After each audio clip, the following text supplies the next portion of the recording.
newspapers. I have practiced my chess and have some good moves ready to surprise you. I have even grown quite fond of the American kinds of bubble water. For the younger men, there is a gymnasium where they can keep in shape, trying to make a basket, sometimes. And when it comes to lifting weights, there's almost as much strain for the man who watches as the one who finally does the trick.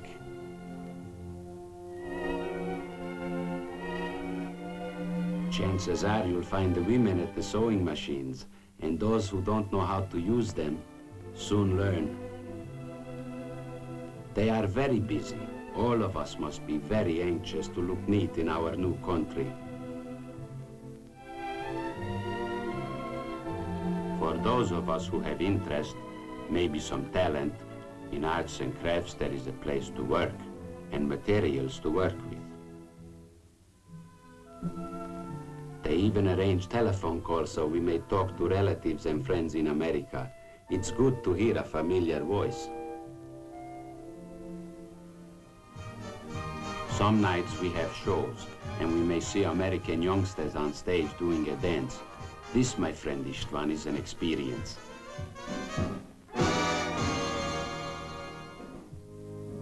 On the post there are houses of worship for those of every faith, and it is not strange that we pass much time at church, where we think of those we have left behind and those no longer on this earth.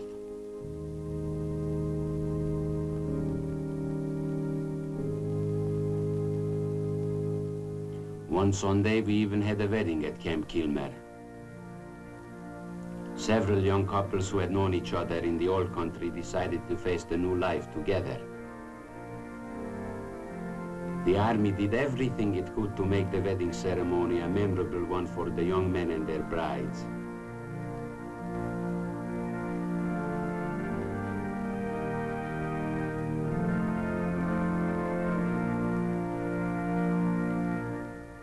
It was a day of joy, mixed with the bittersweet sadness you always find at weddings.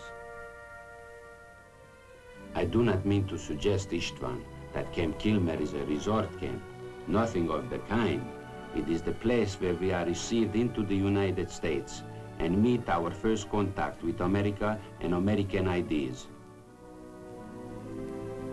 It is an army camp, yes, but only because there is no other means to do a big job so quickly. I look at it this way. It was the army that took care of us those first few frightening days in a new strange country, until the American people took us into their hearts, which they did, Istvan, which they are doing.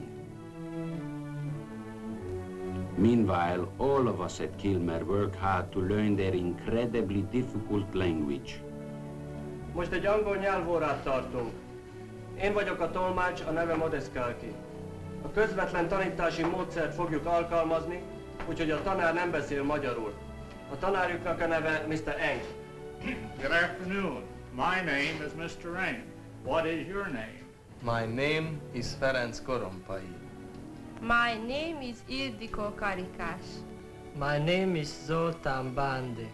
That was very good. Can you understand then, my friend Istvan, why on Inauguration Day we were so moved when we heard the President say, "Through the night of their bondage, the unconquerable will of heroes has struck with the swift, sharp thrust of lightning. Budapest is no longer merely the name of a city. Henceforth, it is a new and shining symbol of man's yearning to be free." Thus, across all the globe, there harshly blow the winds of change. And we, though fortunate be our lot, know that we can never turn our backs to them.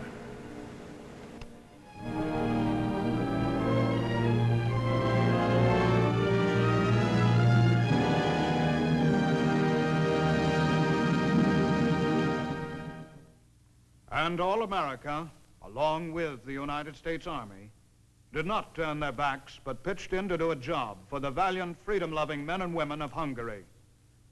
Now this is Sergeant Stuart Queen. inviting you to be with us again next week for another look at the big picture.